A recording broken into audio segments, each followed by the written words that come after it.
আপনারা আমার মতন একজন লেখিকাকে অপমান করছেন, অবশ্য করবেন না কেন, আপনারা তখন মাতামাতি শুরু করেছেন সেই ডাক্তারবাবুকে নিয়ে।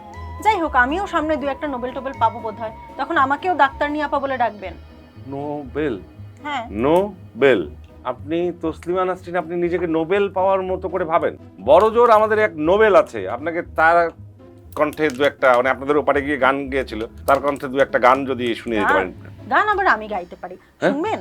না না না, আপনি বাংলা সাহিত্যে কবিতা উপন্যাস এগুলি লিখে লিখে মানে কলাম ঠলাম লিখে মানে এই সমস্ত সেক্টরে যে পরিমাণ 12টা বাজিয়েছেন, এই সঙ্গীতের জায়গাটা মোটামুটি এখনো নিরাপদ আছে, গান একদম না প্লিজ। ঠিক আছে, এই বুড়ো বয়সে আমি সেই রিস্ক নিতে গেলামও না, কিন্তু হয়েছে কি মশাই বলুন তো, এই বয়সে এসে আপনাদের উপর ভীষণ রাগ হয় আজকাল। এত রাগ হয় গোটা পুরুষ জাতির উপর, ইচ্ছা করে মাঝে মাঝে খামছে দেয়, মাঝে মাঝে মনে হয় কামড়ে দেয়।